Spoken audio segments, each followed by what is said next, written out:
I know we were expecting some new developments this weekend, but some of them have failed quality control. Make sure you indicate what you'd like redeveloped via the workstation.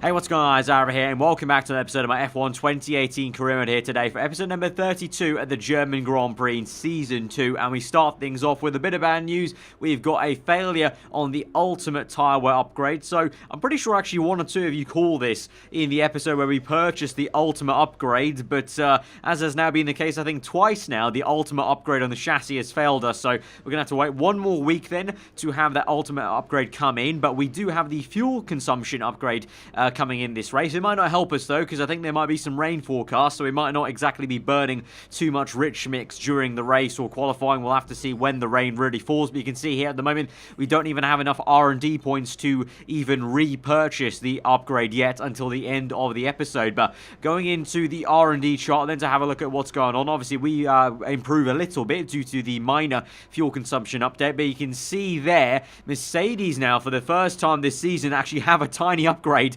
to get ahead of McLaren and Force India, who are getting very, very close and familiar with one another on that chart. Renault also upgraded along with Sauber and Toro Rosso. Toro Rosso really look to close the gap to Williams. They're equal now at the bottom of the chart there. But at the moment for us, we're looking pretty good, you know, just a tiny bit behind Red Bull. Let's see if that will be enough for them today. But feeling confident after what was a decent enough episode last time out. Obviously, like I said, wasn't ideal. I wasn't truly happy with how Silverstone went. But all in all, couldn't complain about the result, all things considered there. If you did miss that episode, by the way, be sure to check that one out before you see the rest of this episode. But let's get into qualifying then for the German Grand Prix. Welcome to Germany for today's qualifying session at the famous Hockenheim ring.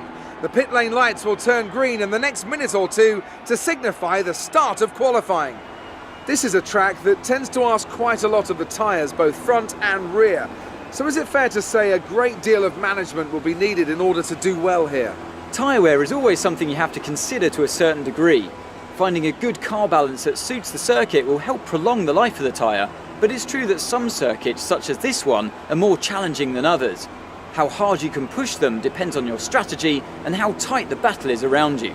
So very overcast here in Q1, so maybe a threat of rain, but I don't think we should have any this entire Saturday. It might just be very cold conditions as we start off, but it looks like the rain's going to be coming for the race on Sunday, so we'll have to see how that goes. But we start our first flying lap then around Hockenheim. Wasn't a great one. You can see Magnussen up in P7. We're down in a lowly P15 or 16, I think that is. Hamilton actually, interestingly enough, behind me as well, so none of us setting a good time on that first run, so we go for a second time round. So I think it's the second time it's happened in about 3 episodes. I think the last time we did it was the Austrian Grand Prix, where we didn't set a good enough time the first showing in Q1. So it's been a bit of a pattern, to be honest, a bit of a worrying pattern now. I just don't seem to be getting in the groove of the car straight away lately in Season 2 here in Q1. I need to have a second flyer to really find the pace, find the limits of the track here as we go through now across the line. That will eventually get us through into Q2 in P11 only. So a little bit low as Magnussen sets the top time, with Fernando Alonso looking pretty good in second place there. Ricciardo below us though, with Vettel as well. Both of those guys opting for the soft tyres along with Verstappen. But look at that, Raikkonen and Hamilton, two big players in the Ferrari and Mercedes, knocked out in Q1. They were too overconfident with going on soft tyres. Remember, obviously, soft tyres, the middle compounder tyre here, and that is 2 steps down from ultra soft tyres. So I think they just gambled it way too much, and so Hamilton, Raikkonen out of qualifying. So that's going to be a bit of a tough order for them in the race then, to see if they can make up positions, especially if it's raining. But we move on into Q2. You can see the sun is out then, so hopefully maybe heats up the track a little bit more and our car can come alive. Obviously Magnussen already was alive in Q1 by setting the fast lap of the Grand Prix, or session I should say, in that first session. As we go across the line though, we go fastest then, and by the time we come through to the end of Q2, we are in second place, only to Max Verstappen, who goes fastest in that session. Magnussen very, very close there between myself and my teammate in Q2. So that perked up my hopes for what we can hopefully accomplish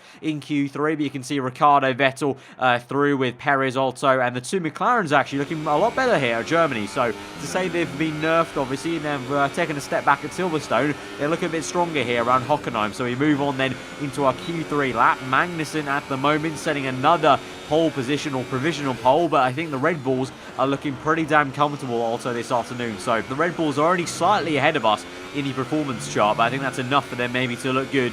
At the moment though, the home favourite Sebastian Vettel now is on pole position or provisional pole as we go through the final few corners then of this first lap across the line, and it's P6, and that will eventually turn into P8 then as we fast forward through this session. But I'm not too worried about that initial first lap pace, because that set I started on was a scrub set from Q1. Remember, we burned 2 sets of Ultra Softs in Q1, leaving me with only one brand spanking new set to use in this top 10 shootout. So I went off on an old set for that first run. So now, even if I don't have a brilliant lap, in theory with fresh tyres I should go a lot faster anyway from P8. But at the moment you can see already rectifying some issues, maybe going a little bit wide in that first sector. We go purple actually, that was in that first sector. So let's see how this goes on. At the moment losing a bit of time in the brake zone, but then getting it back then in the hairpin. But at the moment, although it was purple in the first sector, you can see on the bottom, on the top right there, it wasn't actually too much actual lap time gain there. So the first sector, very, very close stuff between all the cars in, it seems, in the top 10. And in sector 2, you can see losing a bit of time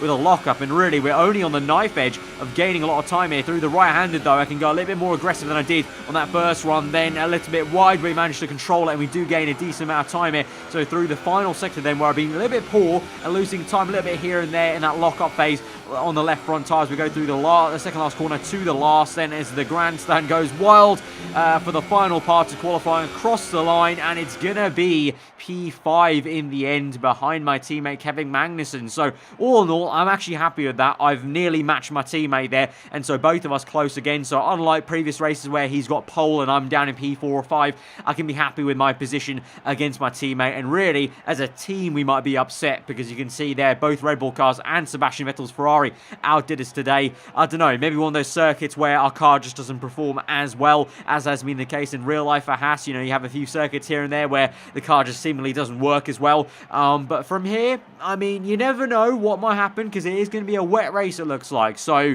you know, there could be some drama. So let's just see what goes on. Let's hit the intro and go to the grid. There's nowhere at all I'd rather be today than here at Hockenheim for the German Grand Prix.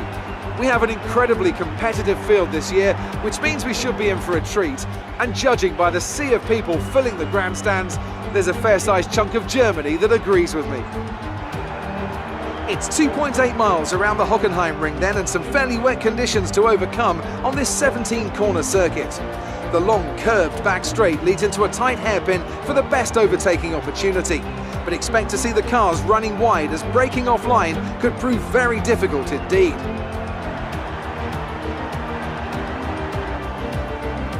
With me today, of course, is Anthony Davidson. Let's talk briefly about Sebastian Vettel. Looks like they've got a tough race in store today, as grid penalties from changing power unit components has forced them further down the field. But on the bright side, at least those fresh components can help them maintain the power they need to come through the pack.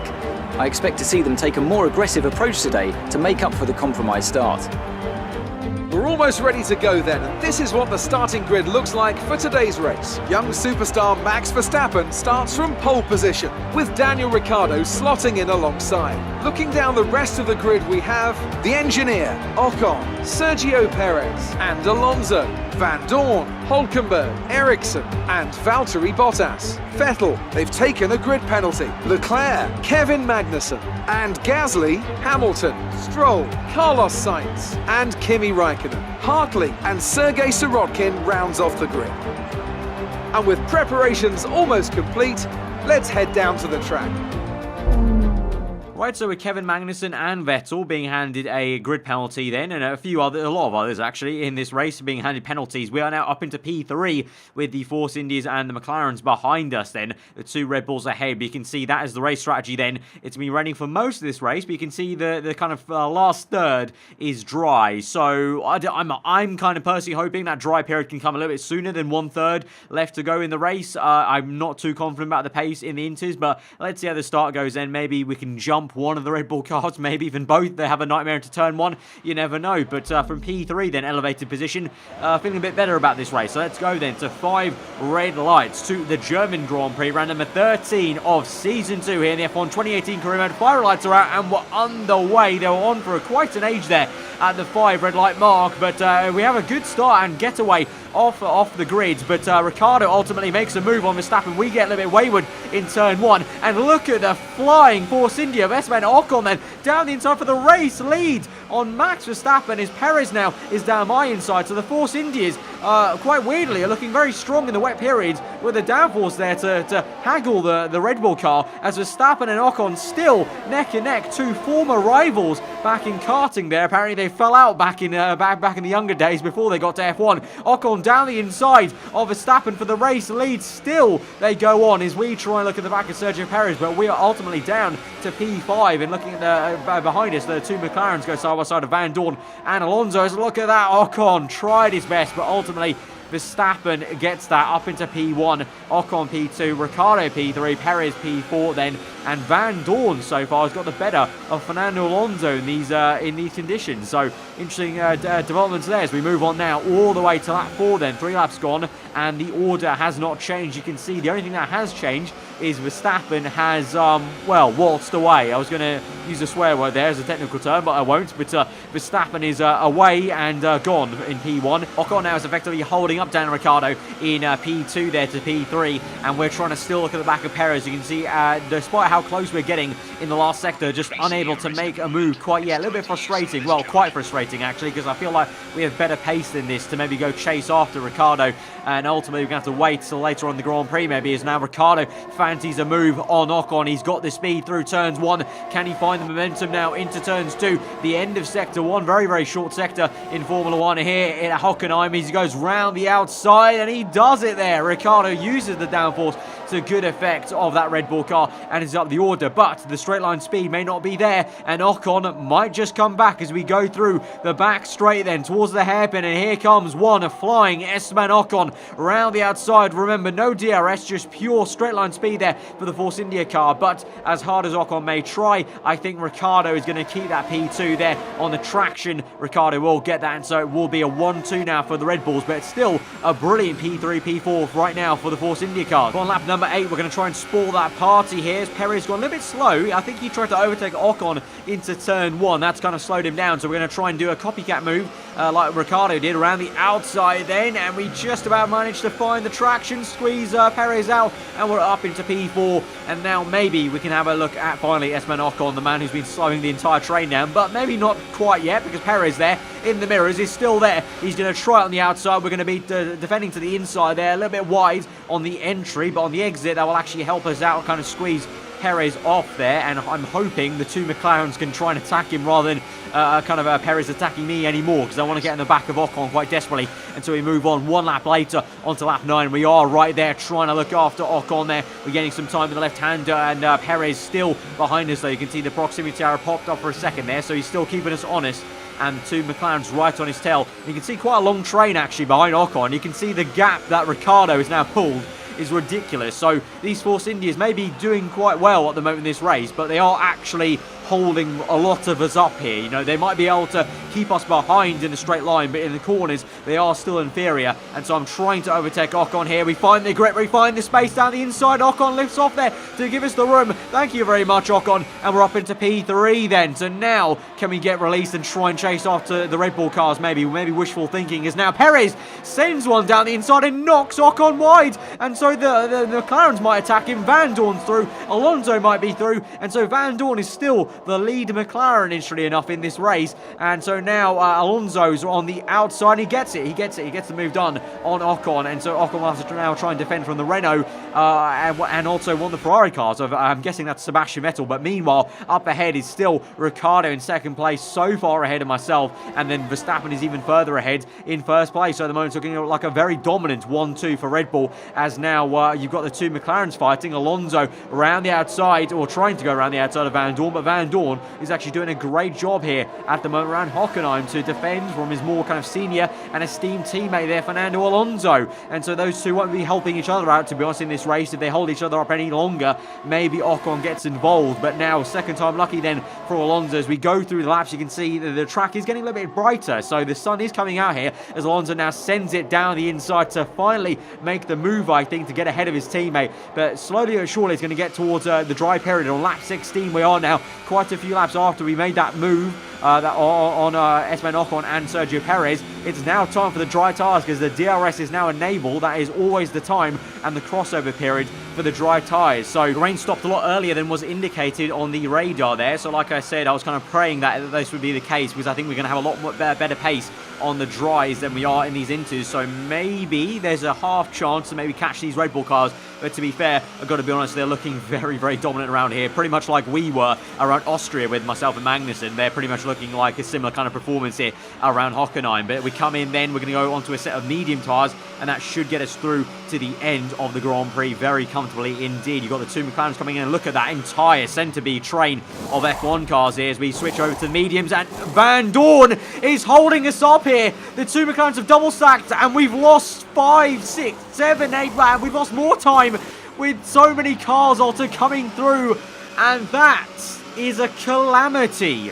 We've just been sabotaged, basically. We just got sabotaged by the McLarens. We got no-scoped in the pit lane by Van Dorn just parking up in front of us. If we had made that pit stop without Van Dorn being there, we would have got ahead of all that traffic. And so now we are down to P8 in this race, and we're even further away now from the Red Bulls. Forget about trying to upset the 1-2. I think it's going to be now finishing off as a very, very dominant 1-2 for Red Bull.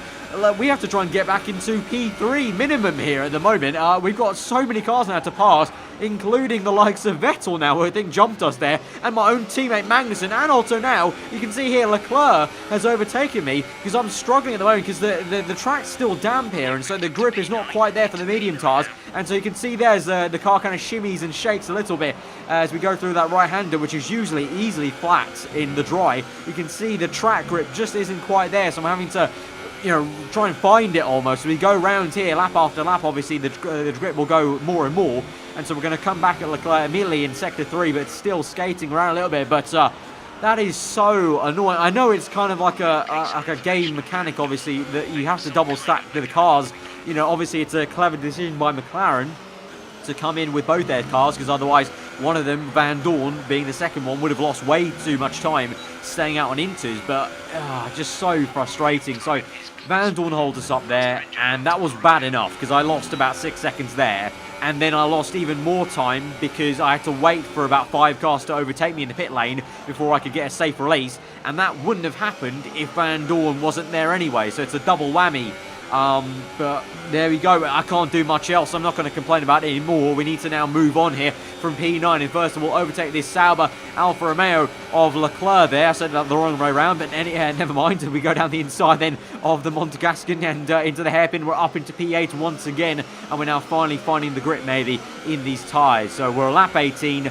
There's 34 laps here, so we've got a lot of laps to go, but I'm not too sure about the pace of the car. I don't know if it's quite enough to go all the way back into P3, because look at the mini-map where Vettel is, that red dot. That's such a big amount of time to gain here, whilst overtaking these cars. And we now close up then to the German at his home race, Hulkenberg there in the Renault, and then once again, hello again, Esteban Ocon. We close up with DRS, ERS going on overtake mode, switch to the right from the left hand of the circuit. That's a nice sequence of overtakes then. There's a bit of carbon fibre flailed off there of Ocon there. I don't know if he kind of hit the back of me as I broke a little bit too early maybe for his liking.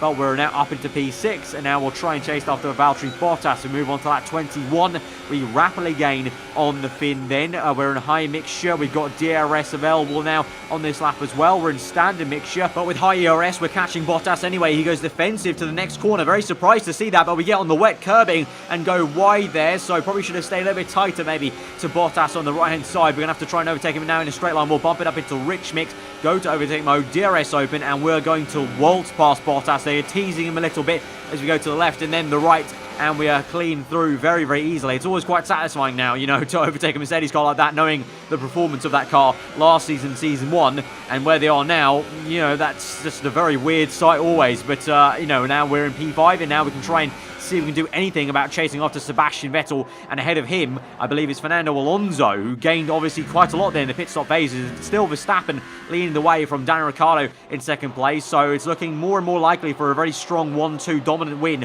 for the Red Bull team. But then Alonso, there he is in third place, the wily old fox, always there at the right time to try and pull the car up the grid, even with the post-patch kind of nerf for the McLaren. Alonso still doing the job on the podium there. Vettel, the home man, tries to chase him down. We'll see if it's going to be Ferrari v McLaren at the end of this race, but quite some way behind him, and then us in P5 just ahead of Valtteri Bottas at the moment after overtaking him, and then after him is the Force India car. But now we move on to quickly look at our teammate Magnussen.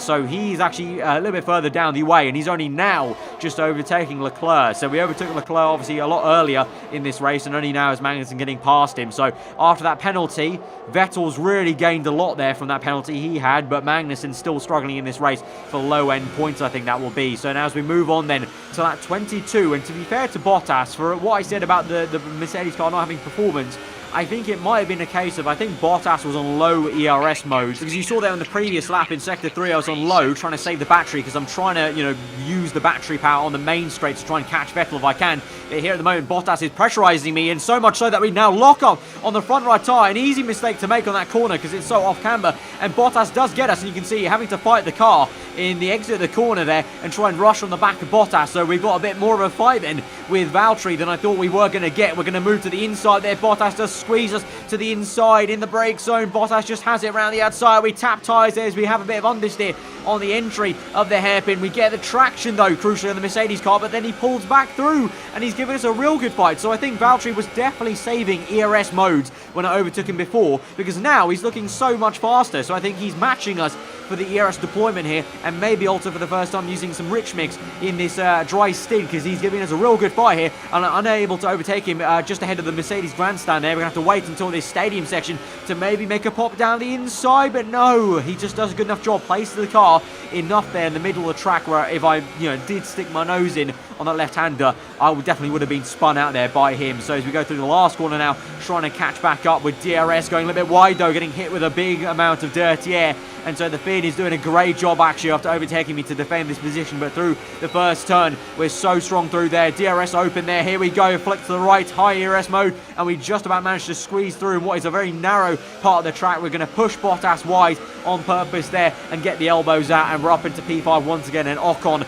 is now actually on the back of us. Ocon's overtaking Bottas, and he's come out of nowhere. Where on earth is Esteban Ocon come out of? He's now overtaken us, and now we have to try and re-overtake another car that we had already passed in this Grand Prix. Round the outside we go, big dive, hasn't worked out. Gonna have to switch back and straight up the car faster, and ultimately Ocon is gonna get away from us here, and we're gonna have to wait all the way up until lap 29 then to try and close back up to Ocon with DRS, and just like we did with Bottas, try and close them up in this first sector where we've been so strong.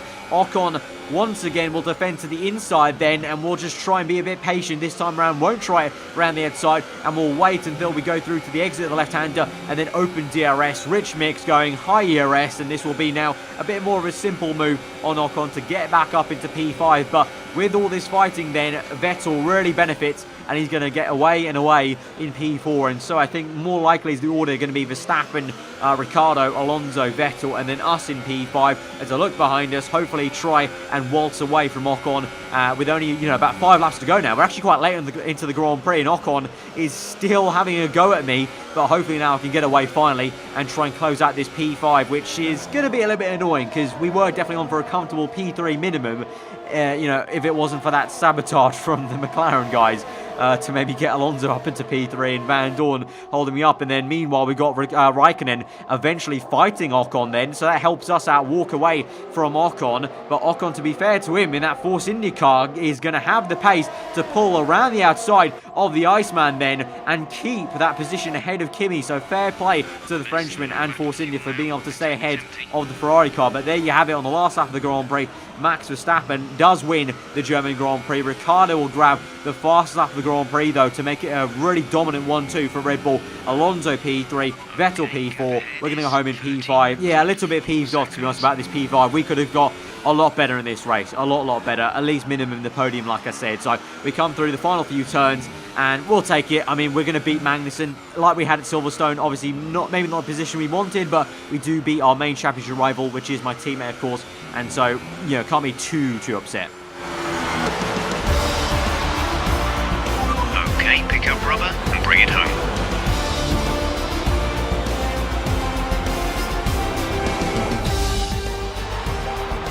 A great win then for the Red Bull team today. Tell me, Ant, what was the key to this success? I think a large part of the result comes down to temperament.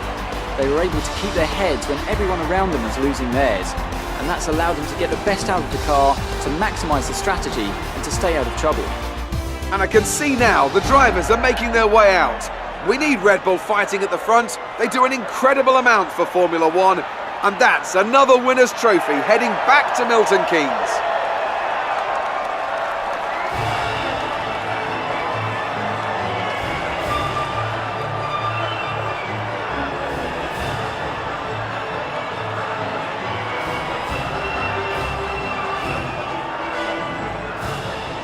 So a very strong day for the Red Bull team, very, very surprised, but like I said, almost kind of like what we had at Austria with Haas, myself and Magnussen dominating that one, so kind of, you know, it swings here and there. F1's always a momentum kind of season. You have a few little really up moments and some down ones, so this time down, obviously we have some work to do. We have the ultimate turbo upgrade coming in next episode then, hopefully, when we fix it, so...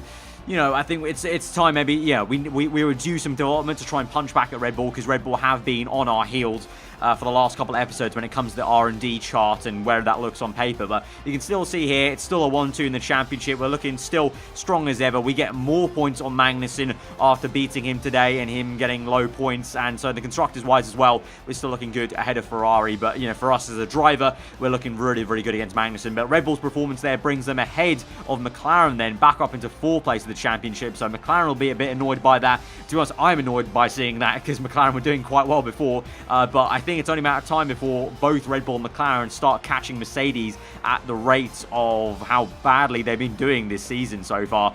Especially in the last couple episodes, they've been really, really quite poor as they slip below McLaren and Force India in the kind of development race. But we're going to move then into the interview. Won't be probably a very nice one to do. Great work out there today. How do you think it went? That was an epic battle today. How do you think this will play out? Yeah, literally with a lot of these questions, I'm just going to go with no comment. You know, a lot of these questions are trying to pry a little bit. Do you think you were lucky not to end your race with that crash? But really, none of these questions are of interest to me in terms of they don't really relate to me after this race. Thanks anyway. So Claire may be pissed off, but, you know, Claire, ask some better questions next time. That really didn't relate to anything I wanted to talk about really after that race. So in the teammate rivalry then, in this new rivalry, technically Magnussen's still beating me then in this rivalry, actually. We're 2 for 2, but I guess he beat me in qualifying, of course. And then Vettel, we're still actually beating him just about. Obviously, he gets a bit of a better showing after finishing ahead of me in this race, but still all's good. I think we should be fine to eventually beat Sebastian in that little rivalry there. And so like I mentioned, obviously, at the end of this episode, we didn't actually have enough R&D points to buy or rebuy the ultimate upgrade at the very start of the episode. Now we do, so we'll repurchase that update, so that will now come in for the next episode, the Hungarian Grand Prix. And so hopefully maybe that's, you know, you can see there what a big leap that is on the chassis front, because Red Bull are actually back ahead as the best chassis on the grid, because we actually slipped behind them. So it'll be nice to get back into that top frame of the chassis, and hopefully that'll be maybe the update we need to try and fight back at the Red Bulls, who are looking stronger than ever in the last few episodes. But guys, if you did enjoy that episode nonetheless, then hit that like button. Let me know what you thought in the comments below. If you're new around here, you can subscribe for weekly Formula content. I've been Eva, home today. I'll see you guys next time. Goodbye.